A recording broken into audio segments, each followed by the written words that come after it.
من الشيطان الرجيم.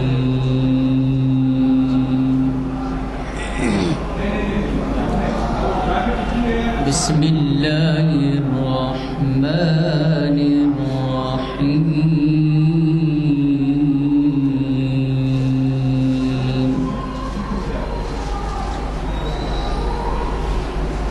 يا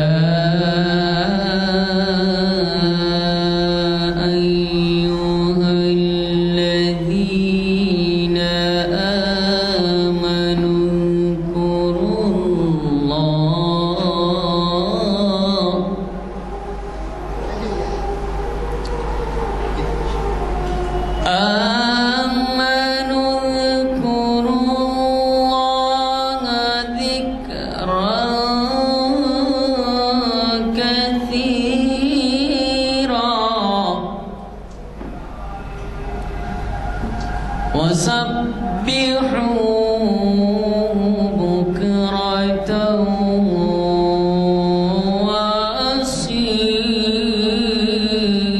وأصيلا. هو الذي يصلي عليكم وملائكته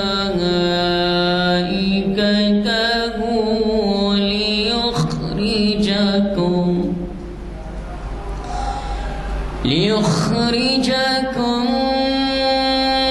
من الظلمات إلى النور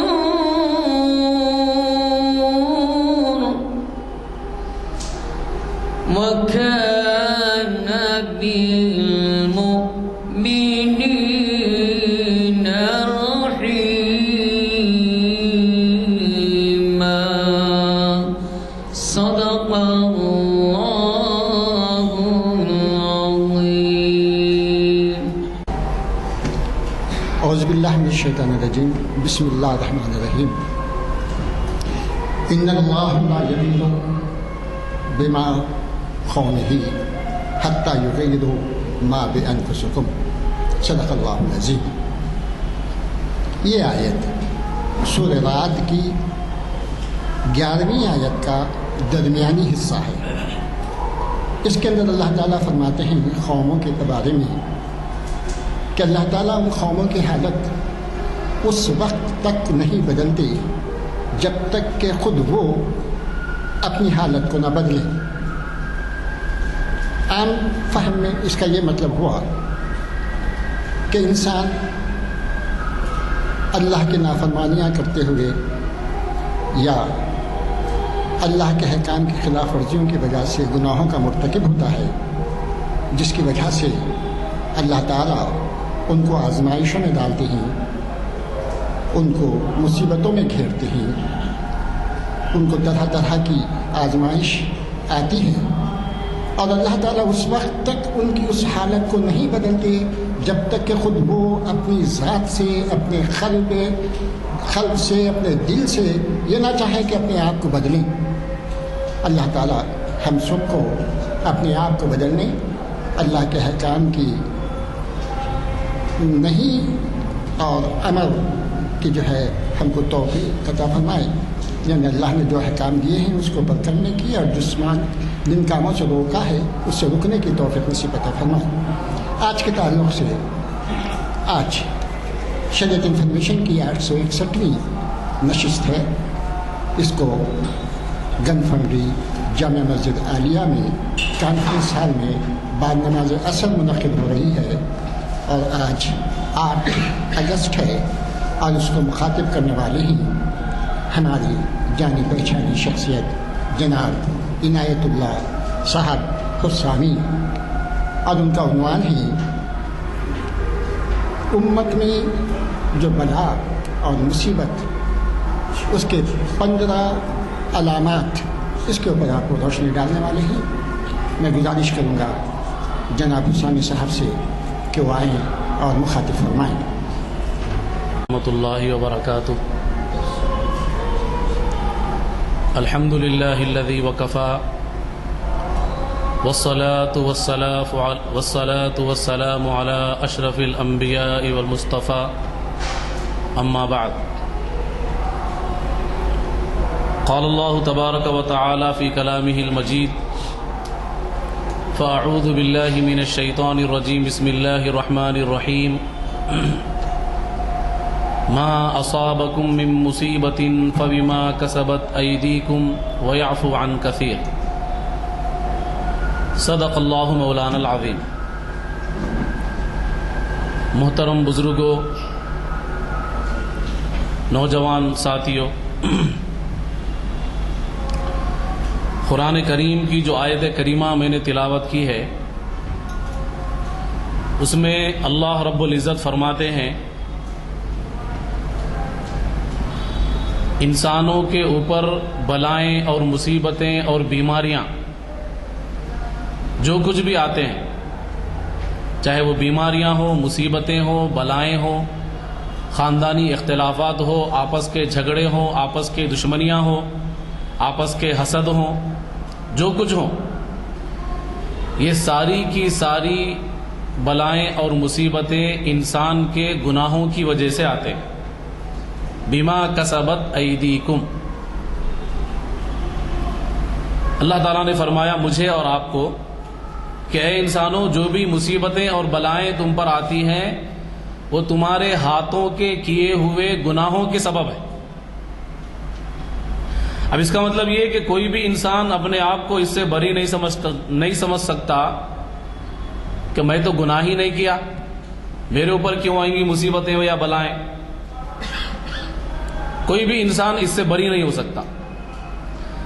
ہر انسان اپنا مواخذہ کرنا چاہیے یہاں پہ کہ ہمارے اوپر جو کچھ بھی مصیبت آتی ہے، مالی مصیبت ہو یا بیماریاں ہو یا کاروبار میں کوئی نقصان ہو یا کہیں کوئی فساد ہو جائے، کوئی جانی یا مالی نقصان ہو جائے، گھر کے اندر فیملی ممبرز جو ہوتے ہیں، بچے ہیں، بچیاں ہیں، ان کی زندگیوں میں کوئی پریشانی آ جائے، تو یہ ساری چیزیں جو ہوتی ہیں وہ محض انسان کے گناہوں کی وجہ سے ہوتی ہیں. اس آیت کریمہ میں اللہ تعالیٰ یہی فرماتے ہیں. اس سے متعلق ایک اور آیت مجھے یاد آئی ہے جس میں اللہ رب العزت فرماتے ہیں لو یؤاخذ اللہ الناس بما کسبوا ما ترک علی ظہرها من دابۃ.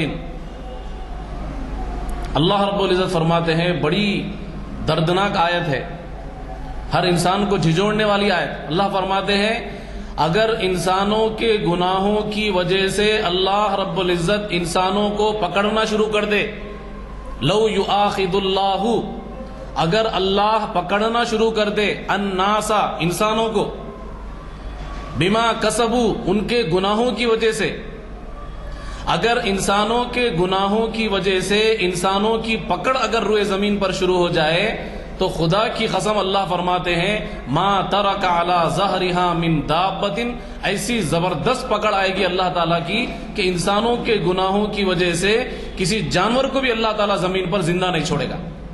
ما ترک علی ظہرها، نہیں چھوڑے گا اللہ تعالیٰ زمین کی پشت پر، زمین کی پیٹھ پر، من دابۃ، کسی چوپائے، کسی کیڑے مکوڑے، کسی جانور کو بھی زندہ نہیں چھوڑے گا اللہ تعالیٰ.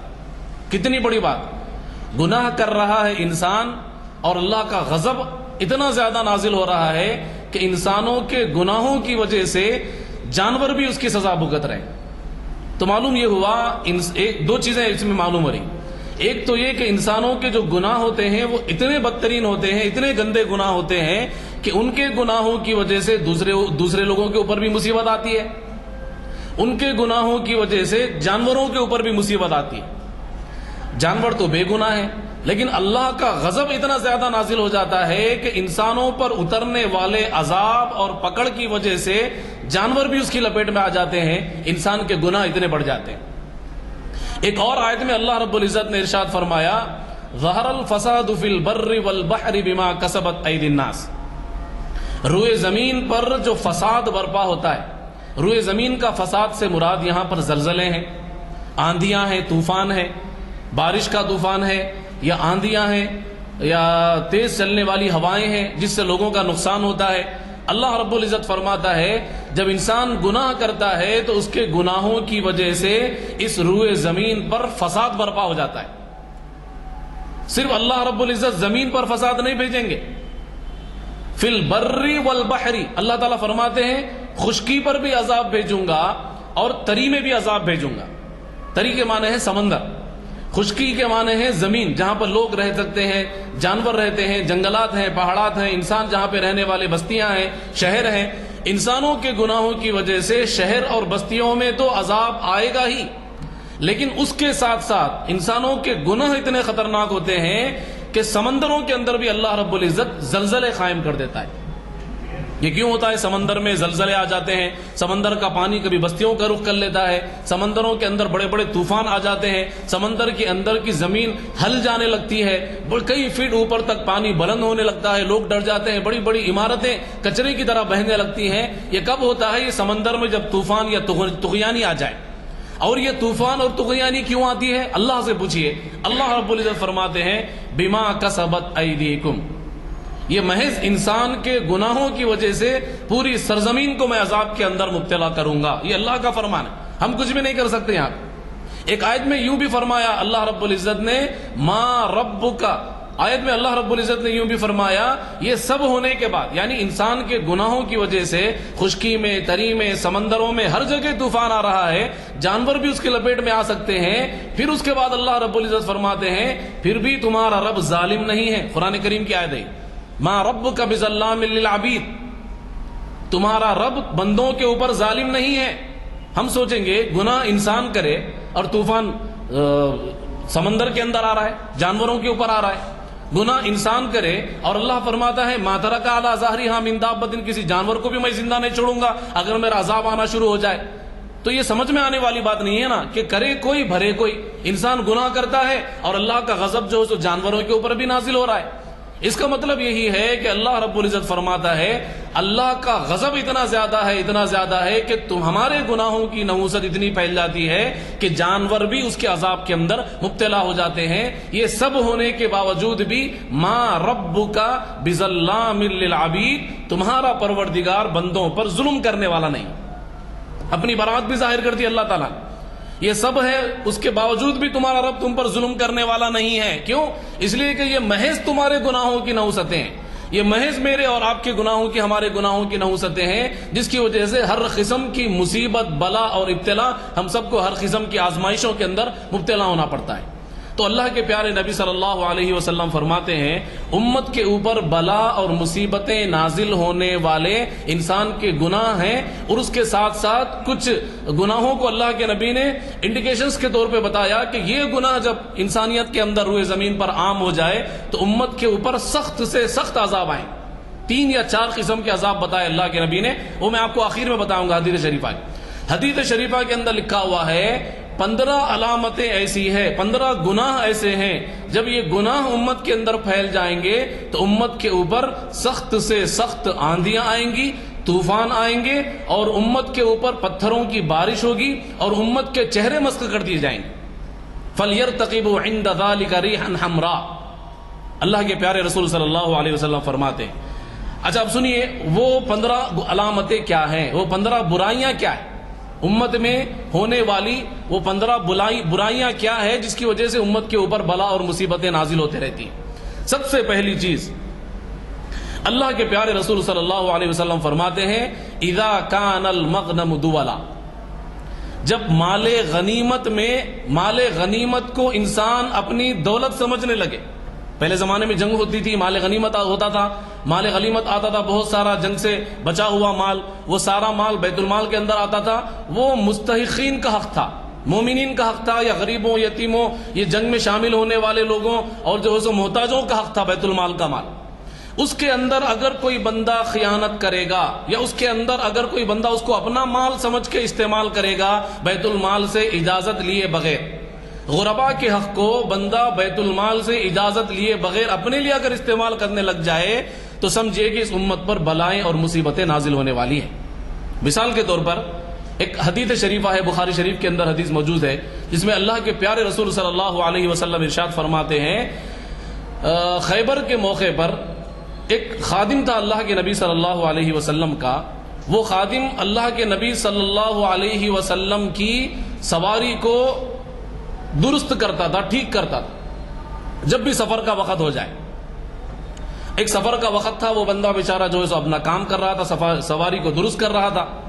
اچانک کہیں سے تیر آیا, کیونکہ جنگ کے میدان میں وہ لوگ تھے, میدان جنگ میں وہ لوگ تھے. آرام کا وقت تھا یا کھانے پینے کا وقت تھا یا سونے کا وقت تھا, کیا ہے پتہ نہیں. وہ بیچارہ سواری کو تیار کر رہا تھا, اچانک ایک تیر آیا اور وہ وہیں پر لگا, شہید ہو گیا. صحابہ اکرام کی زبانوں سے نکل گیا, واہ کیا موت ہے بیچارے کی, کیا شہادت کی موت ہے, کیا شہادت کی موت ہے, کیا مغفرت والی موت ہے. اللہ کے نبی کا خادم, نبی کی خدمت کرتا ہوا, سواری کی خدمت, کیونکہ نبی سواری پر سوار ہوتے تھے تو نبی کی ہی خدمت ہے نا صلی اللہ علیہ وسلم. ایسے میں ان کی موت آئی ہے, سب لوگ خوش ہونے لگے. اللہ کے رسول صلی اللہ علیہ وسلم کے کانوں تک یہ بات پہنچی تو اللہ کے نبی نے فرمایا کہ نہیں, میں دیکھ رہا ہوں کہ بیت المال مال غنیمت کی ایک چادر اس نے بغیر اجازت لے لی تھی, اپنے لیے استعمال کر لی تھی, تو وہ چادر آگ سے لپٹی ہوئی ان کے جسم کے اوپر میں اپنی آنکھوں سے دیکھ رہا ہوں. ایک صحابی رسول نبی علیہ الصلوۃ والسلام کے خادم مال غنیمت سے اپنی ضرورت کے لیے ایک چادر اٹھاتے ہیں. اس زمانے میں صحابہ کروڑ پتی تھوڑی تھے, مالدار تھوڑی تھے, بالکل غریب مستحق تھے بیچارے. ان کے پاس کھانے پینے کا ساز و سامان بھی مشکل سے ہوتا تھا, بہت سارے صحابہ اکرام کے پاس. اب انہوں نے ضرورت سمجھی تو ایک چادر اٹھا لی تھی خالی. تو اللہ کے نبی نے فرمایا کہ نہیں, میں اپنی آنکھوں سے دیکھ رہا ہوں کہ ایک چادر جو بیت المال سے انہوں نے مال غنیمت سے اٹھائی تھی, وہ چادر آگ میں لپٹی ہوئی ان کے جسم کے اوپر. تو معلوم یہ ہوا کہ نبی کے خادم بھی اگر بیت المال سے غرباء کے حق سے بغیر اجازت کوئی چیز لیتے ہیں تو اس کی بھی پکڑ ہے. تو ہم لوگ آج کل زمانے کے اندر بہت سارے ٹرسٹ بنے ہوئے ہیں, بہت ساری تنظیمیں بنی ہوئی ہیں غرباء اور یتیموں کے کام کرنے کے لیے. ان کے پاس بھی جو مال آتا ہے اس مال کے اندر بھی احتیاط سے کام لینا چاہیے. ایک بات یہاں پر یہ معلوم ہے, اگر بے احتیاطی شروع ہو جائے گی تو خدا کی قسم امت کے اوپر بلائیں اور مصیبتیں نازل ہوگی. کون سی بلائیں اور مصیبتیں؟ اللہ کے نبی فرماتے ہیں آسمان سے پتھر برسیں گے, چہرے بندروں اور سوروں کی شکلوں میں تبدیل ہو جائیں گے, اور سرخ آندیاں چلیں گی جو لوگوں کو پھاڑ کے رکھ دے گی. یہ اللہ کے پیارے نبی صلی اللہ علیہ وسلم نے فرمایا. سب سے پہلے بات تھی جب مال غنیمت کو لوگ اپنی دولت سمجھنے لگے, اس طرح اپنی دولت کی طرح استعمال کرنے لگے, تو امت پر بلائیں اور مصیبتیں نازل ہوگی آسمان سے. نمبر دو پر ہے والامانت مغنما. جب کوئی بندہ کسی کی امانت کو مال غنیمت کی اپنے مال کی طرح استعمال کرنے لگے. کسی کے پاس کوئی بندہ امانت رکھتا ہے کہ بھائی یہ سونا ہے یا چاندی ہے یا ٹکڑا ہے یا زیور ہے, سفر درپیش ہے, کسی کے پاس کوئی چیز رکھ کر چلے گئے ان کی نگرانی میں کہ یہ محفوظ رہے گا, آئے 2 سال کے بعد جب واپس آئے تو اس نے اس میں خیانت کر دی, وہ بیچ کے کھا گیا یا کسی کو قرض دے دیا یا کچھ اور کر دیا. اس امانت میں جب خیانت کی جانے لگے گی, امانت کو بندہ امانت کے رکھے ہوئے مال کو اپنے مال کی طرح بندہ استعمال کرنے لگے گا, تو اللہ کے پیارے رسول فرماتے ہیں صلی اللہ علیہ وسلم اس امت پر سرخ آندیاں آنے والی ہے. ایسی امت کو جس امت میں امانت کے مال میں خیانت کی جانے لگے گی, تو ایسی امت کو خیر اور بھلائی اور آسمان سے رحمت کے فرشتوں کی امید نہیں بلکہ آسمان سے سرخ آندیوں کی امید کرنا چاہیے. اللہ کے پیارے رسول صلی اللہ علیہ وسلم فرماتے ہیں, بخاری شریف میں ایک حدیث ہے, ابھی یاد آئی, بہت سارے لوگ ہوتا کیا ہے کسی سے قرض لے لیتے ہیں, بھائی کسی رشتہ دار سے قرض لے لیے, دوست سے قرض لے لیے, لیکن جب دینے کا وقت بولتے کہ قسمیں کھا کے بولتے کہ یہ ٹائم تک واپس کر دوں گا, یہ ٹائم تک کیسا بھی دے دیتا ہوں, یہ مہینے کیسا بھی دے دیتا ہوں, لیکن جب واپسی کا وقت آتا تو بولتے کہ کل دے دیتا. جب کل پوچھو فون کر کے تو بولتے کہ 2 دن میں دے دیتا. 2 دن کے بعد فون کرو تو پھر 8 دن کا ٹائم. بہت سارے لوگ آ کے آپ کے بھی درمیان میں بہت سارے لوگ ایسے ہوں گے جنہوں نے پیسے کچھ رقم بدل لی ہے اور کئی سالوں گزر جاتے لیکن واپس نہیں کرتے. میری ایک دوست کا واقعہ ہے, آج سے 13 سال پہلے ایک صاحب 10,000 روپے لیے تھے, آج تک وہ پیسے واپس نہیں. میرے خاص ایک میرے بچپن کے ایک دوست کا واقعہ ہے. ایسے بہت سارے واقعات ہیں میرے پاس. بہت سارے لوگ شکایت کرتے کہ میں ان کو پیسے دیا تھا کچھ کاروبار کے لیے, جب واپس کی بات آتی ہے تو وہ واپس ہی کرنے کے لیے تیار نہیں. کبھی جو ہے سو 1,000 روپے پکڑا دیے, کبھی جو ہے سو 3,000 روپے پکڑا دیے. میں لیے تھے 3 لاکھ روپے, جو واپسی کا وقت آ رہا تو کبھی 40,000 روپے دے رہے, کبھی 50,000 روپے دے رہے, کبھی 60,000 روپے دے رہے, کبھی کل کا وعدہ کر دے رہے, گھماتے رہے, پھراتے رہے, فون نہیں اٹھا رہے, گھر کو جا کے کھٹکا مارے تو ملاقات کے لیے تیار نہیں ہے. تو یہ ساری چیزیں کیا ہے؟ امانت میں خیانت کرنے سے.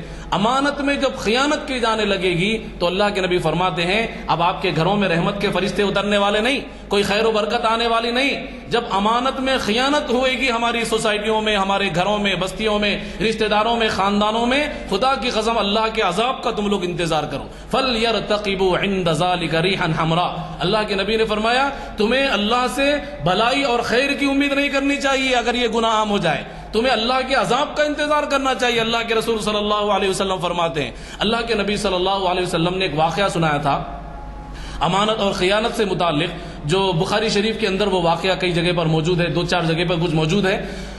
بنی اسرائیل کا ایک واقعہ ہے، ایک بندہ تھا، وہ بندے کو قرض کی ضرورت پڑی، وہ بندہ قرض لینے کے لیے گیا، راستے میں جو اپنے گاؤں سے نکلا، باہر پیدل چلتا ہوا گیا، راستے میں بہت بڑا ایک گہرا دریا اس کو لگ گیا، دریا کشتی میں بیٹھ کے دریا پار کیا اور وہاں پر چلا گیا، ایک آدمی سے ملا، مل کر بولا کہ آپ مالدار ہیں؟ سارے لوگوں سے میں نے پوچھا کہ بستی کے آپ مالدار آدمی ہیں، میں بہت غریب مستحق آدمی ہوں، مجھے قرض کی ضرورت ہے، کچھ پیسے مجھے دے دیجیے۔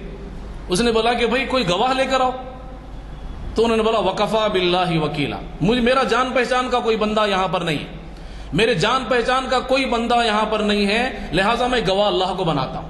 اس نے بولا کہ بھائی کوئی ضامن کو لے کر آؤ۔ مثال کے طور پہ کسی کو کسی سے پیسے ہونا چاہیے تو وہ ڈائریکٹ پوچھنے کے بجائے کوئی بڑے آدمی کو ساتھ میں لے کر جاتا، بولتا کہ بھائی، اب انہوں بولتی وہ بڑے آدمی ہیں، بڑے اچھے آدمی ہیں، شریف ہے، ان کا بستی کے اندر مقام ہے، عزت ہے، احترام ہے، بہت بڑے آدمی ہیں، ان کے تھرو آئے بول کے میں تمہارے کو دے دے رہا ہوں، ایسا ہوتا نا، کسی بڑے آدمی کو لے جاتے، مطلب وہ بڑے آدمی کیا ہے؟ ضامن ہے۔ اگر یہ بندہ نہیں دے سکا تو اس کے ذمہ دار وہ بڑے آدمی صاحب ہوں گے، بستی کے جو بھی معزز شخصیت ہے یا بڑے لیڈر ہے، جو بھی ہے، اس کو ضامن بولتے۔ تو وہ بندہ پوچھنے لگا کہ کسی ضامن کو لے کر آؤ، تو وہ غریب بندہ بولا کہ میرے پاس کوئی ضامن بھی نہیں ہے، کوئی میری جان پہچان کا ہے ہی نہیں، تو میں گواہ کیسے لاؤں اور ضامن کیسے لاؤں؟ بس میرا اللہ ضامن ہے، میرا اللہ گواہ ہے، میں اسی کو گواہ بنا کر، اسی کو ضامن بنا کر کے میں آپ سے قرض لے رہا ہوں، اللہ کے نام پہ دے دیجیے۔ تو بیچارہ بولا کہ چلو اللہ کو گواہ بنا رہا، کیونکہ اللہ کی جب بات آ جاتی تھی تو وہ لوگ قربان ہونے کے لیے تیار ہو جاتے تھے، اتنا ایمان ان کے اندر تھا کہ یہ بندہ اللہ کو گواہ بنا رہا ہے، یہ بندہ اللہ کو ضامن بنا رہا ہے، لہٰذا میری بھی ذمہ داری بنتی ہے کہ مستحق ہے تو اس کی مدد کر دوں۔ 1000 دینار نکال کر کے انہوں نے ان کو دے دیا۔ اب وقت متعین ہوا کہ اس وقت میں تم کو یہ پیسے واپس کرنا ہے۔ اب اس زمانے میں نہ لیٹر تھا، اس زمانے میں جو ہے سو نہ ڈاکیا تھا، اس زمانے میں نہ ہی جو ہے سو سیل فون تھے، یہ سہولتیں نہیں تھی اس زمانے میں۔ اب وہ بندہ لے لیا خوشی خوشی اور اپنا دریا پار کر کے واپس گھر کو آ گیا، غلہ اناج کچھ گھر میں ڈالا لیا، کچھ کاروبار کر لیا، سب ہو گیا۔ پھر اس کے پاس جتنا قرض لیا تھا وہ واپس کرنے کے پیسے اس کے پاس جمع ہو گئے، پھر وہ واپس کرنے کا وقت بھی اس کے پاس آ گیا۔ اب یہ بندہ کیا کرنے لگا کہ یہ بندہ اپنے پیسے واپس کرنے کے لیے تھیلی میں دینار کو ڈال کر کے، میں حدیث شریف آپ کو سنا رہا ہوں، تھیلی میں سارے دینار و سکوں کو ڈال کر کے اس نے تھیلی کو بند کر دیا، اپنے اندر تھما لیا اور دریا کے کنارے چلا گیا۔ اب وہاں پر دیکھے تو کیا ہے، صبح سے شام تک کا وقت قریب آ گیا مگر کوئی کشتی ان کو وہاں پر نظر نہیں آئی دریا پار کرنے کے لیے۔ اب یہ بندہ ڈر رہا ہے، کیوں؟ اس لیے کہ میں نے آج کا وعدہ کیا تھا اللہ کو ضامن بنا کر، اللہ کو وکیل بنا کر، اگر میں جھوٹا ہو جاؤں گا اللہ تعالیٰ مجھے پکڑے گا، وہ بیچارہ کیا سمجھے گا کہ مجھے خائن سمجھے گا وہ بندہ۔ اب اس کے اندر ایمان اتنا مضبوط تھا، اتنا ڈرا ہوا تھا اللہ رب العزت سے۔ اب اس نے کہا کہ آسمان کی طرف نظر اٹھا کر کہ اللہ میرے پاس کوئی کشتی وغیرہ کا ذریعہ تو نہیں ہے، میں کیسے جاؤں؟ اور وہ بیچارہ وہاں پر انتظار کر رہا ہے کھڑے ہو کر کے، کیوں؟ اس لیے کہ وہ لوگ اوقات کے پابند ہوتے تھے، وہ لوگ وقت کے بہت زیادہ پابند ہوتے تھے۔ ہمارے ایسا نہیں، اب بھی آ رہا ہوں، 10 منٹ میں آ رہا ہوں، 20 منٹ میں آ رہا ہوں، بلکہ 2 گھنٹے، جیسا ہم لوگ شہر کے اندر جو ماحول ہے وہ ایسا نہیں تھا، جو وقت دیے اس وقت پر ان کا کام برابر ہو جاتا۔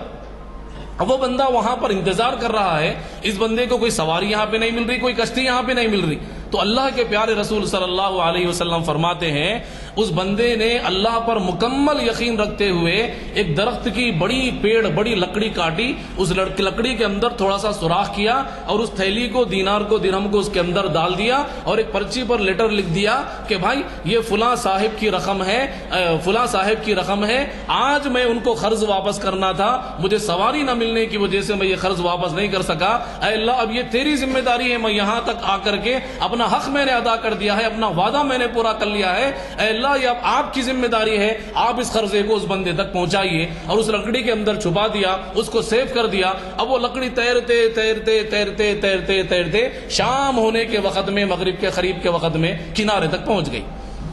اب وہ بندہ وہاں پر کھڑے ہو کر انتظار کر رہا ہے، دیکھ رہا ہے کہ کوئی کشتی نہیں، کوئی بندہ نہیں، کچھ نہیں. اس کے ذہن میں کھٹک رہا ہے کہ بیچارہ پیسے تو لے کر گیا، واپس کب کرے گا؟ آج آنے کا وعدہ بھی کیا تھا، نہیں آ سکا.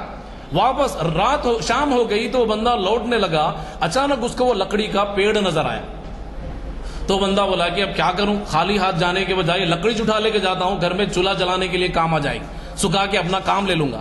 وہ لکڑی لے کر گھر کو گیا. دوسرے دن جب اس لکڑی کو کاٹا توڑا تو اس کے اندر سے وہ تھیلی اس کو مل گئی. اب اس کے اندر وہ لکھا ہوا اس بندے کا لیٹر بھی اس کو مل گیا. اب وہ دیکھ کر خوش ہو گیا کہ واقعتاً اللہ تعالیٰ انسان کی مدد کرنے والا جو بھی ہے، وہ جو ہے سو بندہ خوش ہو گیا کہ میری امانت، جس بندے نے جو وقت کا وعدہ کیا تھا، وعدے کے حساب سے امانت مجھ تک پہنچ گئی ہے. اس نے اللہ کا شکر ادا کیا اور اس کو جو ہے سو اپنے پاس رکھ لیا. خوش ہو گیا، پرچی بھی پڑھ لیا، خوش ہو گیا.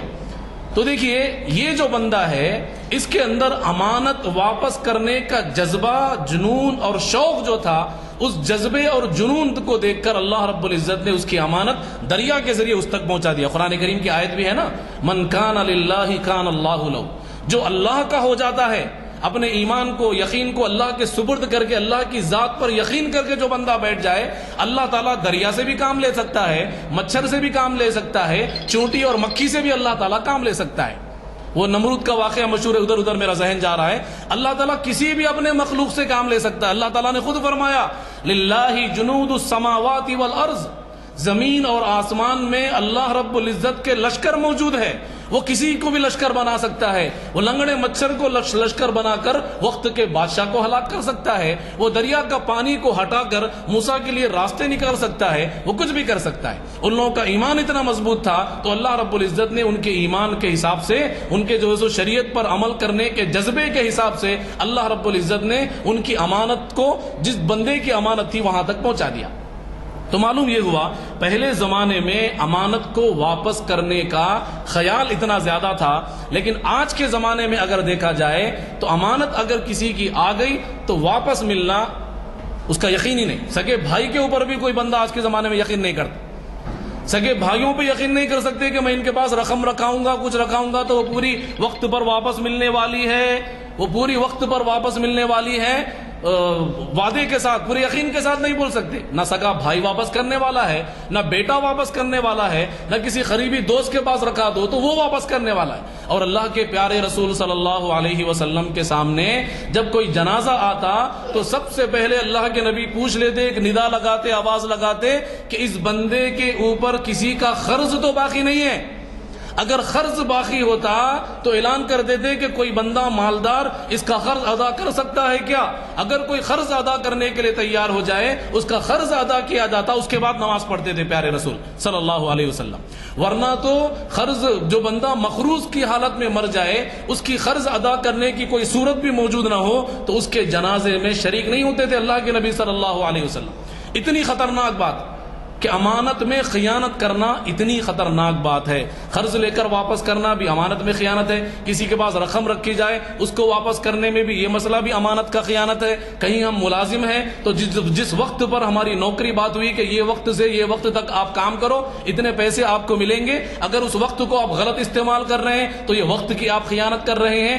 بہت ساری چیزیں اس کے اندر آتی ہیں، بات لمبی ہو جائے گی. تو دیکھیے معلوم کیا ہوا کہ جب امانت میں خیانت کی جانے لگے گی، ایک امانت وہ بھی ہے جو اللہ رب العزت سے ہم نے وعدہ کیا تھا، وہ وعدہ بھی ہمارے پاس امانت کہ ہم اللہ آپ کی عبادت کریں گے، آپ کو راضی کریں گے، آپ کو ناراض نہیں کریں گے، زمین میں گناہ نہیں کریں گے. یہ سارے وعدے اللہ رب العزت سے کر کے ہم آئے ہیں کہ ہم کبھی شرک نہیں کریں گے، کبھی کسی غیر کے سامنے جھکیں گے نہیں، کبھی کسی غیر سے ہم منتیں نہیں مانیں گے، کبھی کسی غیر کے سامنے ہم ہاتھ نہیں پھیلائیں گے. یہ سب وعدہ اللہ تعالیٰ کے سامنے ہم کر کے آئے ہیں. پھر اس کے بعد یہاں پر آ کر ہر قسم کے گناہوں کے اندر مبتلا ہو گئے تو اللہ رب العزت سے جو وعدہ ہم نے کیا وہ وعدہ ٹوٹ گیا.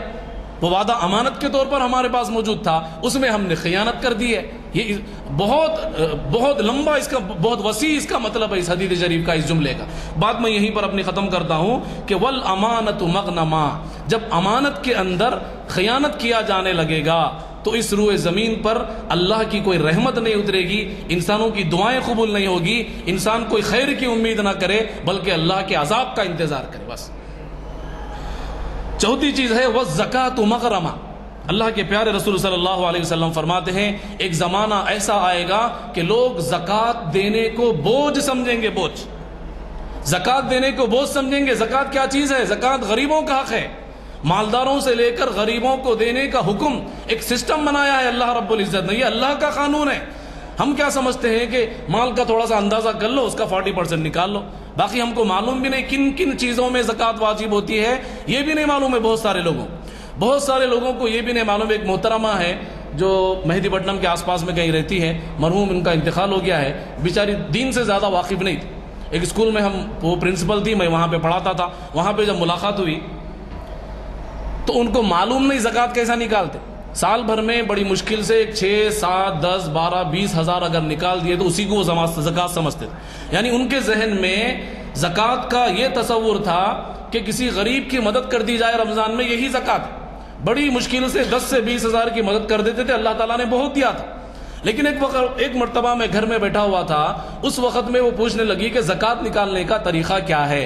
تو جب میں ان کو بتایا کہ بھائی آپ کی ٹوٹل مالیت آپ کے پاس کیا کیا موجود ہے, تو سب سے پہلے وہ یہ بولنے لگی کہ میرے پاس 100 تولے سونا ہے. اب 100 تولے سونے کی زکوٰۃ نکالنے کے بیٹھیں گے آپ تو صرف 100 تولے سونے کی زکوٰۃ لاکھوں میں نکلتی ہے, اور ان کو معلوم نہیں. وہ بیچاری یہ سمجھ رہی ہے کہ صرف غریبوں کی کچھ مدد کرو تو یہی زکوٰۃ ہے. ان کے ذہن میں ایسا ہی بیٹھا گیا ہے. ان کے ذہن میں جو ہے سو دینی تعلیم نہیں ہونے کی وجہ سے, دینی تعلیم کی طرف زیادہ رجحان نہیں ہونے کی وجہ سے. لیکن جب ان کو حقیقت کا پتہ چلا کہ 2.5 لاکھ سے زیادہ تمہاری زکوٰۃ نکل رہی ہے, بوجھ ان کے سر کے اوپر بوجھ بن گیا. وہ جو ہے سو بڑی ایک بہت بڑا ٹینشن لے کر کے وہ بیٹھ گئی بیچاری. اتنے زیادہ پیسے میں کیسا نکال سکتی ہوں؟ آپ پھر سے حساب کریے, ایسا نہیں ہو سکتا, اتنی زیادہ زکوٰۃ نہیں ہوتی. وہ یقین ہی نہیں آیا ان کو. 2-3 مرتبہ اس طرح کا واقعہ میرے پاس پیش آیا, میرے ساتھ پیش آیا, میرے جاننے والوں کے ساتھ میں آپ کو بتا رہا ہوں. جو لوگوں نے زکوٰۃ کی اہمیت پہ جب بات کرو تو لوگ مسئلہ پوچھتے ہیں. جب مسئلہ ان کو بتایا جاتا ہے 40% پوری ٹوٹل مالیت کا جو بھی ہے آپ کے پاس, وہ بزنس کا مال ہے یا بزنس کے زمینہ ہے, بزنس کے گھر ہے, گھر میں کچھ پیسے جمع ہیں, بچیاں جن کی شادی نہیں ہوئی ان کے پاس سونا رکھا ہوا ہے, وہ بھی بالغ ہے, اس پہ سال پہ سال گزرتے جا رہا, اس پہ زکوٰۃ ہی نہیں سمجھتے لوگ. یہ زکوٰۃ کے مسائل جو ہے آپ مفتیان کرام سے معلوم کریں. لیکن معلوم کرنا ضروری ہے. جب کھل کے سامنے آ جاتا ہے کہ اتنی زیادہ آپ کی زکوٰۃ نکل رہی ہے تو انسان کے دل کے اندر مال کی بہت زیادہ محبت ہوتی ہے. اسی لیے اللہ رب العزت نے مال نکالنے کا حکم دیا ہے اللہ تعالیٰ نے. کیوں؟ اس سے غریبوں کا فائدہ ہوگا, ہمارا امتحان ہوگا, ہمارے ایمان کا امتحان ہوگا. اس میں جب مال کی باری آتی ہے تو انسان ہاتھ اٹھا دیتا ہے, پیچھے ہٹ جاتا ہے. اسی لیے اللہ رب العزت نے ہمارے امتحان کے لیے اور غریبوں کے فائدے کے لیے یہ مال پر زکوٰۃ کا حکم دیا. لیکن یہ زکوٰۃ کا حکم بہت سارے لوگ زکوٰۃ کا جب مرحلہ آتا تو بولتے تھے کہ قرضے میں ہوں, پریشان ہوں, بیٹی کی شادی کے لیے رکھا تھا اس میں نہیں ہو سکتا, بہت سارے ہیلے بہانے ہم لوگ ڈھونڈنے لگ جاتے ہیں. تو اس کی اصلاح ہونی چاہیے. زکوٰۃ کو بوجھ نہیں سمجھنا چاہیے. حدیث شریفہ کے اندر آتا ہے جب انسان زکوٰۃ نہیں نکالتا تو اللہ رب العزت آسمان کی بارش کو اوپر روک لیتا ہے, زمین کے پانی کو اندر دبا دیتا ہے. کیوں؟ انسان جب زکوٰۃ نہیں نکالے گا, غریبوں کا حق ادا نہیں کرے گا تو اللہ تعالیٰ انسانیت کا حق چھین لے گا کہ آسمان سے بارش روک دی جائے گی, زمین کا پانی خشک کر دیا جائے گا. تو زکوٰۃ کو بوجھ نہ سمجھے انسان. جب زکوٰۃ کو بوجھ سمجھا جانے لگے گا تو اس روئے زمین پر اللہ رب العزت, اللہ کے پیارے رسول فرماتے ہیں, اس روئے زمین پر بلائیں اور مصیبتیں اور زلزلے قائم ہونے والے. آگے چوتھی چیز ہے, اللہ کے پیارے رسول صلی اللہ علیہ وسلم نے فرمایا اطاع الرجل زوجتہ, اطاع الرجل زوجتہ, آدمی اپنی بیوی کی اتباع کرے گا. ایک زمانہ آئے گا آدمی, مرد اپنی بیوی کی اتباع, بیوی کی محبت میں اتنا مست ہو جائے گا اپنی ماں کو بلا دے گا. بیوی کی اتباع میں ہر بات میں بیوی بیوی بیوی بیوی سے محبت کرو. اللہ کے نبی کا حکم ہے, اللہ کے نبی نے کر کے دکھایا ہے, طریقہ بھی بتایا. بیوی سے محبت کس طرح کی جاتی ہے, ان کے ساتھ حسن سلوک کا مطلب کیا ہے, ان کے ساتھ کیسے رہنا ہے, گفتگو کیسے کرنا ہے, ساری چیزیں اللہ کے پیارے رسول صلی اللہ علیہ وسلم نے فرمایا. لیکن یہاں پہ فرمایا اطاع الرجل زوجتہ, ایک وقت آئے گا کہ آدمی بیوی, ہر بات میں بیوی بیوی یعنی بیوی کی اتباع میں لگ جائے گا. بیوی کو گھمانے لگ جا رہے ہیں, بیوی کو کھلانا, ساری چیزیں کرنا جائز حق ہے, آپ کر سکتے ہیں, اس پر ثواب بھی ہے. بیوی کے منہ میں اگر کوئی بندہ لقمہ بھی رکھتا ہے تو صدقے کا ثواب فرماتے ہیں پیارے رسول صلی اللہ علیہ وسلم. بیوی کی خدمت میں, بیوی کے کام میں کوئی بندہ ہاتھ بٹاتا ہے تو یہ بھی صدقے کا ثواب اور سنت رسول صلی اللہ علیہ وسلم ہے. یہ طریقہ کر کے بتایا اللہ کے نبی صلی اللہ علیہ وسلم نے. لیکن ناجائز چیزوں میں بھی بندے بیوی کی اطاعت کرنے لگتے ہیں. ناجائز چیزوں میں بیوی کی خواہش ہے کہ بھائی جو ہے سو گھر میں ٹی وی آ جائے, بیوی کی خواہش ہے کہ گھر میں جو بہت بڑا جو ہے سو ایک ہال بنا دیا جائے جس کے اندر صوفے ہوں، جس کے اندر جو ہے سو تھیٹر ہال گھر کے اندر بنا دیا جائے. اب وہ ناجائز خواہش اگر پوری کر رہے ہیں کہ بیوی کی خواہش ہے شادی میں باجا ہونا، بیوی کی خواہش ہے شادی میں جو سو اتنی زیادہ ویڈیو ہونا، بیوی ناجائز چیزوں میں بیوی کی اطاعت کرنے کا حکم نہیں ہے. اللہ کے پیارے نبی صلی اللہ علیہ وسلم نے فرمایا کہ ایک زمانہ آئے گا اطاع الرجل زوجتہ، کہ لوگ اپنی بیوی کی اتباع ناجائز اور حرام چیزوں میں بھی اس کی اطاعت اور اس کی اتباع کریں گے. یہ بالکل جائز نہیں ہے. جب ایسا دور آ جائے تو اس امت میں خیر اور بھلائی ختم ہو جائے گی، رحمت آنا بند ہو جائے گی، عذاب کا انتظار کرنا چاہیے. آگے فرمایا وعق امہ، آگے کا جملہ 5ویں چیز، بیوی کی اطاعت کرے گا بندہ اور ماں سے نفرت کرے گا، نافرمانی کرے گا ماں کی نافرمانی. اللہ اکبر. اس سے پہلے کا لاسٹ ٹائم کا جو میرا خطاب تھا وہ والدین سے متعلق ہی تھا. والدین سے متعلق ماں کی اگر نافرمانی کرے گا بندہ تو قیامت کو دعوت دے رہا ہے وہ بندہ. ماں کی نافرمانی لوگ جو ہے سو اپنی پریشانیاں لے کر کے پیر و مرشد کے پاس جاتے ہیں، لوگ اپنی پریشانیاں لے کر کے وظیفے تلاش کرنے جاتے ہیں، لوگ اپنی پریشانیاں لے کر کے تعویذیں حاصل کرنے جاتے ہیں. لیکن آپ کی پریشانیاں، بیماریاں اور مصیبتوں کے حل کا سب سے بڑا ذریعہ آپ کی ماں ہے اور آپ کے والد ہیں. اپنی ماں کو خوش کرو، ماں کو راضی کرو، ماں سے دعا لو، ماں کی خدمت کرو. خدا کی قسم اللہ تعالیٰ دنیا کے سب سے بڑے پیر اور مرشد انسان کے والدین ہیں. اگر وہ اپنے والدین کو خوش کرے گا، ان کی خدمت کرے گا، اور جب بھی اس کی زبان سے، ماں کی زبان سے جب بھی بیٹے کی تعریف نکلے گی، خدا کی قسم سمجھو کہ اللہ اس بندے سے راضی ہے جس نے اپنے ماں باپ کو راضی کر لیا. اللہ کے پیارے رسول فرماتے ہیں صلی اللہ علیہ وسلم، یہ ماں باپ ہی تمہاری جنت ہے، یہ ماں باپ ہی تمہاری دوزخ ہے. ان کو خوش کرو تو رب راضی ہوگا، ان کو ناراض کرو تو خدا کا غضب نازل ہوگا. خدا کی قسم.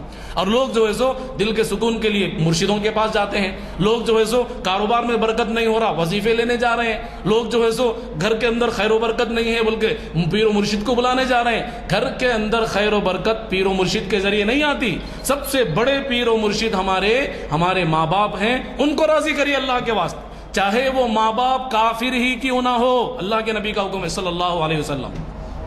اگر ہمارے ماں باپ کافر ہی ہے، بعد میں ہم نے اسلام قبول کیا لیکن ماں باپ نے اسلام قبول نہیں کیا، تب بھی ان کے ساتھ اس نے سلوک کرنا ہے، ان کی خدمت کرنا ہے، ان کی گندگی صاف کرنا ہے اگر وہ گندگی بھی کر دے. آج کا زمانہ تو ایسا ہو گیا اللہ اکبر، بیٹا جو ہے سو گلا پکڑ کے باپ کو چاقو دکھانے لگا ہے پراپرٹی کے لیے. آج کے زمانے میں پراپرٹی وقت سے پہلے بیٹا کہتا ہے بڑا ہو کر کے ابا اب میرا حصہ میرے کو دے دو، میں اپنے بیوی بچوں کو لے کر کے الگ رہنا چاہتا ہوں. سارے بیٹے یہی کہتے ہیں. 3 بیٹے ہیں، کوئی بھی بیٹا ماں کو اپنے پاس رکھنے راضی نہیں ہے، کوئی بھی بیٹا باپ کو اپنے پاس رکھنے راضی نہیں ہے، کیونکہ یہ لوگ بیچارے بوڑھے ہو گئے ہیں، ان کی دوائیوں کا خرچہ ہے، بی پی کا خرچہ ہے، شوگر کا خرچہ ہے، ڈاکٹر کا خرچہ ہے، اٹھنے بیٹھنے کے محتاج ہیں، کھانستے ہیں، کہیں پر تھوک دیتے ہیں، بلغم گر جاتا ہے، کبھی بستر میں پیشاب نکل جاتا ہے، کبھی چلتے چلتے پاجامے کے اندر پیشاب نکل جاتا ہے. یہ لوگ گندگی کرتے ہیں، بیوی نفرت کر رہی ہے، بچے جو ہے سو پریشان ہو رہے ہیں، بچے جو ہے سو بیوی بار بار بول رہی ہے کہ بچے بیمار پڑ جائیں گے اگر تمہارے والد اسی طرح گھر میں کھانستے رہیں گے. بیوی بچوں کی باتوں میں آ کر کے لوگ اپنی جنت کو اپنے گھر کے باہر نکال دیتے ہیں اور جا کر مدینے میں جنت تلاش کر رہے ہیں، اور جا کر کے غریبوں میں لاکھوں روپیہ لٹا کر کے جنت کے طلبگار ہیں، اللہ کی رضا کے طلبگار ہیں. لوگ سمجھتے ہیں کہ میں نے مسجد بنا دی لاکھوں روپیہ خرچہ کر کے میرا اللہ مجھ سے راضی ہو گیا. ہرگز نہیں. آپ نے لاکھوں مسجدیں بنا دی ہو، خدا کی قسم اگر آپ کے ماں باپ راضی نہیں ہے آپ کا پروردگار بھی راضی نہیں. خدا کی قسم پروردگار بھی راضی نہیں ہے. سب سے پہلے ماں اور باپ کو خوش کرو، خدا کی قسم اللہ بھی راضی ہو جائے. ماں باپ بہت بڑی دولت ہے. ماں باپ اگر گھر میں ہیں تو سمجھیے کہ یہ جنت ہمارے گھر کے اندر ہے. ماں باپ اگر بوڑھے ہیں تو سمجھیے کہ ان بوڑھے ماں باپ کی خدمت کر کے ہم جنت حاصل کر سکتے ہیں، اللہ کو راضی کر سکتے ہیں. حدیث میں بڑی بڑی باتیں اللہ کے پیارے رسول امام الانبیاء سرور دو عالم صلی اللہ علیہ وسلم نے ماں باپ سے متعلق فرمائی. تو ماں باپ کو راضی مت کرو خدا کے واسطے. اطاع الرجل زوجته وعق امه. حدیث شریف کے اندر 2 باتیں بیان کی گئی ہے کہ ایک تو ناجائز چیزوں میں بیوی کی اطاعت کرے گا بندہ، اور دوسرا اپنی ماں کی نافرمانی کرے گا. ماں کی اگر نافرمانی ہو جائے خدا کی قسم یہ زمین اور آسمانوں کے اندر اللہ تعالیٰ قیامت کو برپا کر دے گا. اگر ماں ناراض ہو جائے، اگر ماں کا فرمان ٹوٹنے لگے، ماں کو ذلیل، قرآن کریم کی آیت ہے نا وَاخْفِضْ لَهُمَا جَنَاحَ الذُّلِّ مِنَ الرَّحْمَةِ، ماں باپ کے سامنے اونچی آواز سے بات کرنے کی اجازت نہیں، ماں باپ کی آنکھ میں آنکھ ملا کر کے بات کرنے کی اجازت نہیں، ماں باپ کے سامنے طیش میں غصے میں ماں باپ کے سامنے ترانے کی آپ کو اجازت نہیں ہے۔ اللہ کے پیارے اللہ رب العزت نے ماں اور باپ سے بات کرنے کا طریقہ سکھایا ہے قرآن کریم کے اندر۔ جب بھی تم اپنے ماں باپ کے سامنے جاؤ، وَخْفِضْ لَهُمَا جَنَاحَ الذُّلِّ، اپنے جو بازو، اپنے جو کاندھے ہیں جس کے اندر انسان کی سب سے زیادہ طاقت موجود ہوتی ہے، ان بازوؤں کو، ان کاندھوں کو ذلیل اور رسوا خار کیڑے اور جانور کی طرح ماں باپ کے قدموں میں بچھا دو۔ وَالرَّحْمَةِ، اللہ تعالیٰ فرماتے ہیں ماں باپ کو رحمت کی نگاہ سے دیکھو، ان کے ساتھ رحم کا معاملہ کرو۔ اگر یہ راضی ہے تو اللہ راضی ہے، یہ ناراض ہے تو خدا کی قسم اللہ بھی ناراض ہے۔ دوسری چیز ہے برّ صدیقہ، ایک زمانہ آئے گا برّ صدیقہ، لوگ دوستوں کو پسند کریں گے، برّ صدیقہ، لوگ دوستوں کو پسند کریں گے، وجفا اباہ، اور اپنے باپ سے دوری اختیار کریں گے۔ لوگ دوستوں کو پسند کریں گے، دوست جب بھی فون کرے گا فوری بھاگتے ہوئے جائیں گے، رات میں، دن میں، صبح میں، شام میں، جب بھی دوست کا فون آ گیا چلے گئے دوست کے لیے۔ دوستوں میں اتنا زیادہ ملوث، دوستوں میں پارٹیاں ہو رہی ہیں، دوستوں میں تفریحات ہو رہی ہیں، دوستوں میں گھومنے پھرنے جا رہے ہیں، دوستوں کے ساتھ صبح سے شام تک دوست دوست دوست دوست، ہمیشہ بندہ دوستوں میں لگا ہوا ہے۔ دوستوں کو قریب کریں گے، دوستوں کے ساتھ خیر خواہی کریں گے، وہ جفا اباہو، اور پہاڑ جیسی شخصیت والد محترم کے ساتھ بدسلوکی کریں گے، ناراضگی کا اظہار کریں گے۔ جب بھی ماں یا باپ کوئی بات کریں گے تو ان کو ڈانٹ کر چلے جائیں گے، بولیں گے کہ میں ہی ملا تھا کیا، 3-4 بیٹے گھر میں ہیں، ماں کو رکھنے کے لیے سب لوگ لڑ رہے ہیں کہ تمہارے پاس رکھو، وہ بولتا ہے کہ نہیں تمہارے پاس رکھو، وہ بولتا ہے کہ نہیں تمہارے پاس رکھو۔ ایک باپ بڑی مشکل سے سائیکل پر پوری زندگی گزار کے ایک ہی کپڑے، ہر عید کو وہی کپڑے پہنتا تھا، ہر عید کو وہی چپل پہنتا تھا، پرانی چپل، گھسی پڑی چپل، لبر کی چپل، پھر جو ہے سو پرانے کپڑے، ہر عید کو وہی کرتا نکال کے پہنتا ہے۔ لیکن جب بچوں کی باری آتی ہے تو عید میں بہترین سے بہترین ان کے لباس کا انتظام کرتا ہے۔ وہ باپ ساتھ بچوں کو پالنے والا، اس کی پیشانی پر کبھی بل نہیں آتا تھا، وہ کبھی شکوا نہیں کرتا تھا کہ اللہ 7 بچے کہیں کو دے دیا، کیسا پالو ان کو۔ ساتھ بچوں کو پالنے والا باپ، ساتھ بچوں کی خدمت کرنے والی ماں۔ لیکن جب یہ بچے بڑے ہو جاتے ہیں، ایک دوسرے سے لڑتے ہیں کہ ابا کو تم رکھو، امی کو بھی تم رکھو، وہ بولتا ہے کہ نہیں تم رکھو، 7 بچے سب ایک دوسرے کی طرف اشارہ کرتے ہیں، یعنی سب یہ چاہتے ہیں کہ گھر میں میری جنت نہ ہو، میری گھر کے اندر رحمت نہ ہو۔ اللہ رب العزت نے دعا سکھائی، وَقُلْ رَبِّ ارْحَمْهُمَا كَمَا رَبَّيَانِي صَغِيرًا، اپنے ماں باپ کے لیے دعا کرنا سکھایا ہے اللہ تعالیٰ نے۔ دعا کسی اور دوسری چیزوں کے ساتھ ساتھ اللہ رب العزت نے ماں باپ کے حق میں دعا کیسی کی جاتی ہے وہ دعا بھی سکھائی اللہ تعالیٰ نے قرآن کریم کے اندر۔ رب ارحمہما کما ربیانی صغیرا، اے میرے رب ان دونوں پر تو اس طرح رحمت نازل کر جس طرح بچپن میں یہ مجھ سے محبت کا برتاؤ کرتے تھے، بچپن میں یہ میرے ساتھ رحمانہ سلوک جو کرتے تھے، اس سے زیادہ رحمت تو میرے بوڑھے ماں باپ پہ نازل کر۔ اور آج لوگ جو ہے بوڑھے ماں باپ کو کوئی پوچھنے کے لیے تیار نہیں ہے۔ وقت ختم ہو رہا ہے، میں اپنی بات کو آگے بڑھاتا ہوں۔ 8ویں چیز ہے وَارْتُفِعَتِ الْأَصْوَاتُ فِي الْمَسَاجِدِ، ایک زمانہ جب آئے گا، اس زمانے میں کیا ہوگا کہ مسجدوں کے اندر لوگ آواز بلند کریں گے۔ وَارْتُفِعَتِ الْأَصْوَاتُ فِي الْمَسَاجِدِ، مسجدوں کے اندر آوازیں بلند ہونے لگے گی۔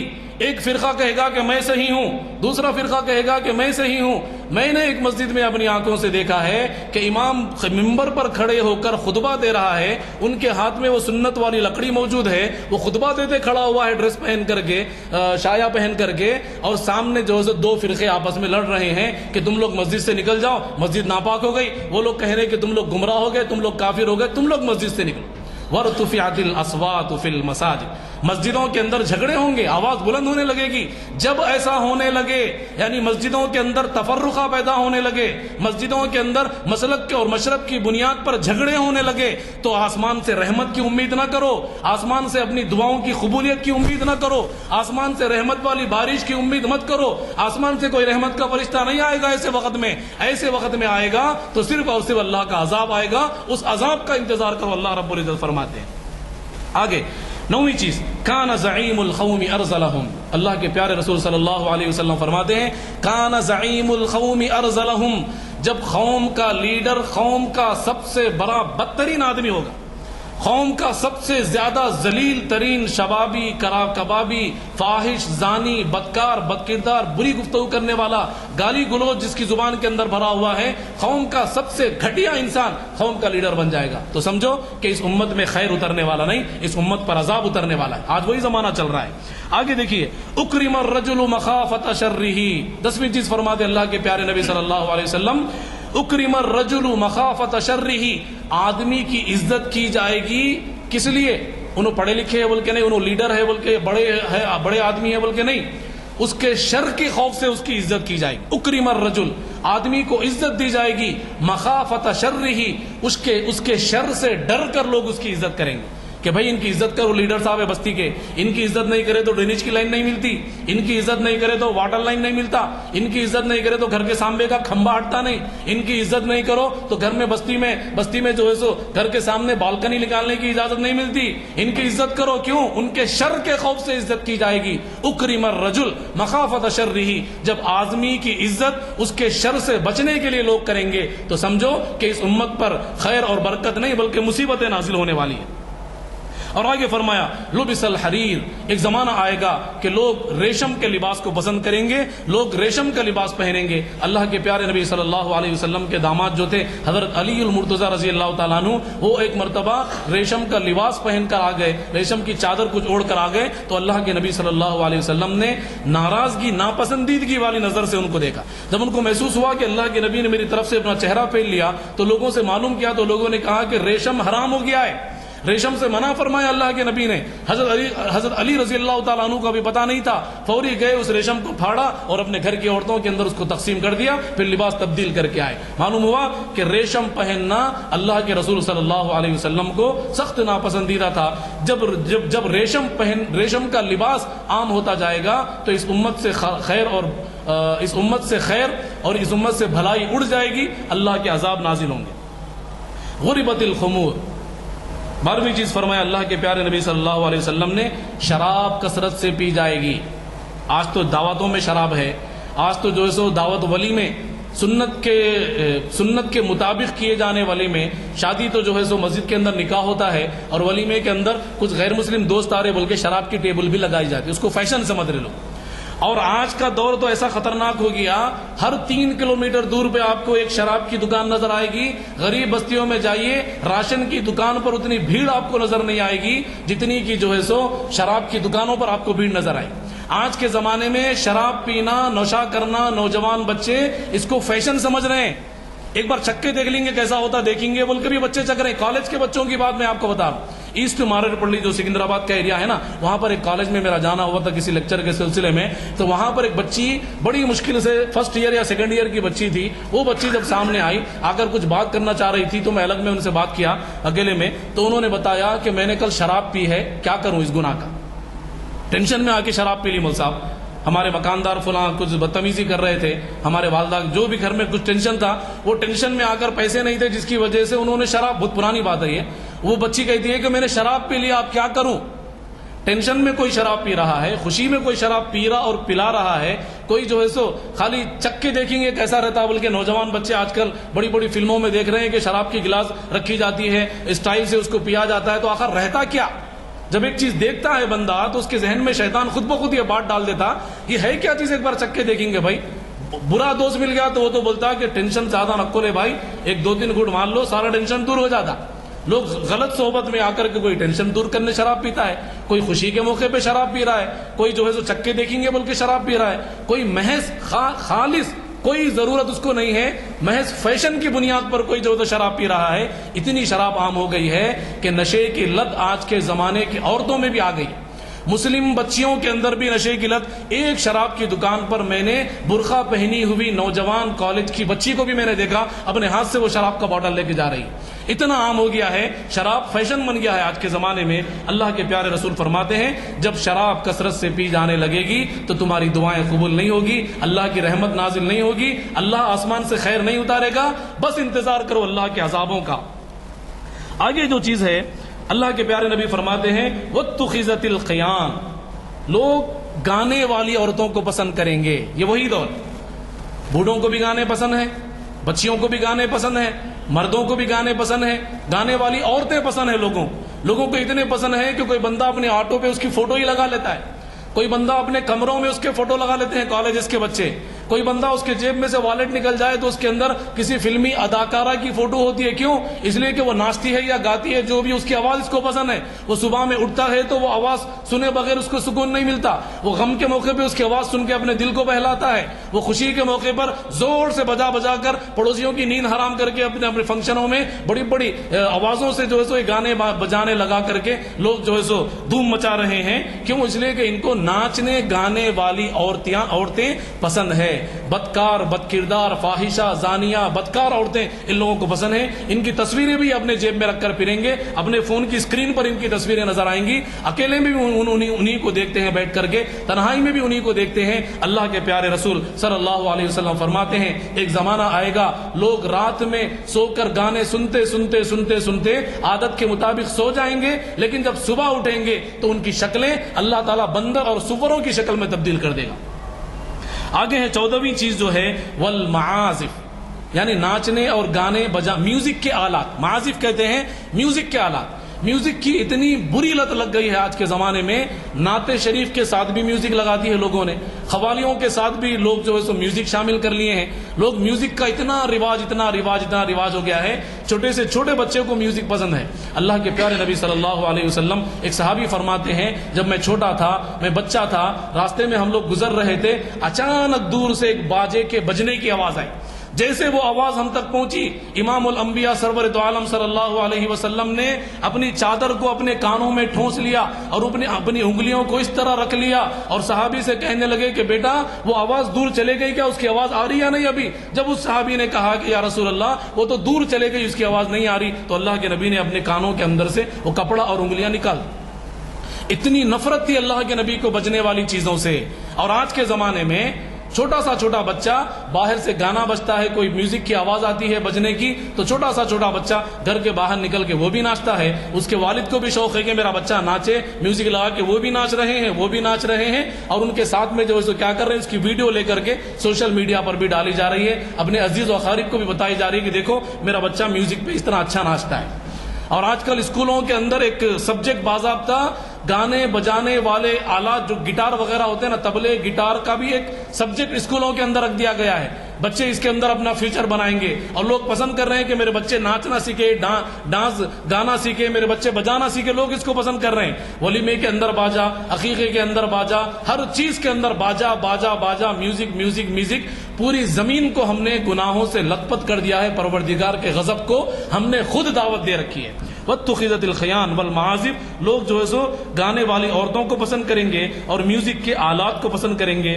آخری چیز ہے وَأَلْعَنَ آخِرُ هَذِهِ الْأُمَّةِ أَوَّلَهَا، 15ویں چیز ہے اللہ کے پیارے رسول صلی اللہ علیہ وسلم فرماتے ہیں امت میں آخر میں آنے والے لوگ امت کے پہلے لوگوں پر لعن طعن کریں گے کہ انہوں گمراہ تھے، وہ صاحب کو فقہ کی ضرورت نہیں تھی، وہ صاحب کو حدیث پہ اس طرح کہنے کی ضرورت نہیں تھی، وہ صحابی کا پورا حدیث پر عمل نہیں ہے، وہ صحابی رسول کو اس طرح تراویح کی اجازت دینے کی ضرورت نہیں تھی. لوگ پتہ نہیں کیا کیا صحابہ اکرام کو، امت کے پہلے طبقے کو، امت کا آخری طبقہ لعن طعن کرنے لگے گا. ایک زمانہ ایسا آئے گا جب یہ ہو جانے لگے، یہ 15 چیزیں دنیا کے اندر عام ہو جائے تو اللہ کے نبی نے فرمایا فَلْيَرْتَقِبُوا، اب ہم لوگوں کو انتظار کرنا چاہیے عند ذالک، ایسے وقت میں ریحًا حمراء، سرخ آندھیاں چلے گی جو ہمارے گھروں کو تباہ کر کے اٹھا کر کے لے کر پھینک دے گی. او خسفاً مسخاً خزفاً، 3 چیزیں فرمایا اللہ کے نبی نے. پتھر سے، آسمان سے پتھر برسیں گے ان کے اوپر جب یہ گناہ عام ہو جائیں گے. اور اللہ کے نبی نے فرمایا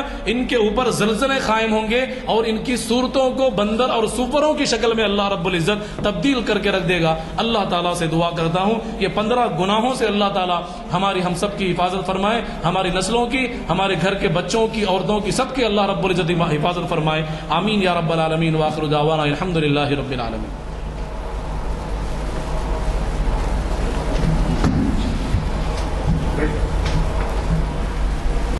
حضرات، اس سالمانہ خطاب کے بارے میں تو کیا کچھ کہنا نہیں ہے، صرف اتنا ہی ہے کہ میں نے اس سے پہلے بھی آپ کی توجہ دلائی تھی کہ ان محافل میں نوجوانوں کی کمی ہے. آپ اندازہ لگائیے کہ آج کل کالجز اسکول سب جو ہے دوپہر سے پہلے سب ختم ہو جاتے ہیں.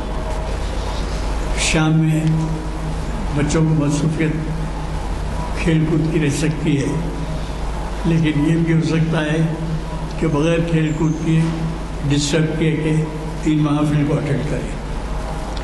میں نے آپ سے گزارش کی تھی کہ کم از کم آپ ایک نوجوان کو ساتھ لائیے، ایک اسٹوڈنٹ کو ساتھ لائیے. اتنے عالمانہ خطاب سے جہاں ہم نے انتظام کیا ہے کہ بین الاقوامی طور پہ اس سے استفادہ کیا جائے. اس سے پہلے بھی میں نے آپ کو بتایا تھا کہ یہ ہمارے خطابات جو ہیں بین الاقوامی طور پر نشر ہوتے ہیں. یہاں اس کا انتظام ہے اور استفادہ بین الاقوامی سطح پر ہوتا ہے. لیکن ہے یہ کہ یہاں پر ذرا توجہ کی ضرورت ہے. اندازہ لگائیے اس قدر عالمانہ خطاب اگر اس پہ 10% بھی 15% بھی 20% بھی اگر عمل کیا جائے تو پھر آپ کے یہ بہت بڑا ثواب کا باعث ہوگا. اتنے تیاری سے آتے ہیں ہمارے مولوین کہ اس کا اندازہ کرنا مشکل ہے. آپ اندازہ لگائیے کہ اتنے خطاب کے لیے کتنے کتابوں کو اور کتنے حوالوں کو ریفر کرنا پڑتا ہے اور ان کو دیکھنا سننا اور پھر یہاں پر ایک مرکوز طریقے سے یعنی ارتکاز کے ساتھ ان کو بیان کرنا. یہ ظاہر ہے کہ سب کا کام نہیں ہو سکتا، بلکہ ایسے لوگوں کا ہو سکتا ہے جنہیں اللہ نے یہ توفیق دی ہے. بہرحال اب آئندہ کے پروگرام کے بارے میں جو اعلامیے ہیں وہ تقسیم ہو گئے. جی اب ایک آئٹم رہ گیا ہے، اقبال کی نظم شکوہ ایک جائزہ. 4 شنبے کے دن ہے، یہ 11 محرم 10 اگست اور بعد اثر اس کو ڈاکٹر محمد ناظم علی صاحب جو وہ پابندی سے یہاں پر تشریف لاتے ہیں اور یہ پرنسپل رہ چکے ہیں نظام آباد میں، وہ مخاطب کر رہے ہیں کی 1082 لیکچر. مجھے اس بات کا بھی یعنی تمانیت حاصل ہے کہ آپ لوگوں کے تعاون سے جو محافل چل رہے ہیں اس کے مثالیں کئی جگہ دی جاتی ہیں. بھی کہا جاتا ہے کہ شاید پاکستان میں بھی اس کی پابندی سے ایسی باتیں نہیں ہوتی. بہرحال اللہ کا آپ کے تعاون سے یہ محفلیں ہو رہی ہیں. کئی محافل کے لیے زیادہ سے زیادہ اجتماع شریک کرنے کی کوشش فرمائیں.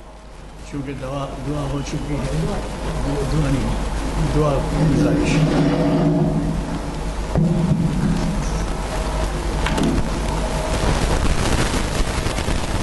الحمد لله رب العالمين. اللهم صل على سيدنا محمد وعلى آل سيدنا محمد وبارك وسلم.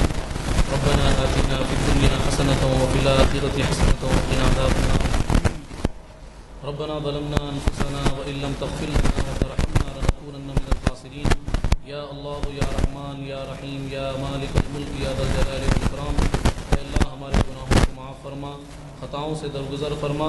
اے اللہ رات کے اندھیرے دن کے اجالے کے تمام گناہوں کو معاف فرما. اے اللہ جانے انجانے میں، اے اللہ بھیڑ میں، تنہائی میں جو بھی ہم سے گناہ ہوئے ہیں، اکیلے پن میں اور بستیوں سے دور، اپنوں سے دور، جہاں بھی ہم نے کوئی گناہ کیا ہے اللہ تو جاننے والا ہے. تمام گناہوں کو معاف فرما. اے اللہ ہم مسلمان ہیں، مسلمان گھرانوں میں ہم لوگ پیدا ہوئے ہیں، ہمارے نام بھی مسلمان ہیں. سچے پکے ہم کو مسلمان بنا دے.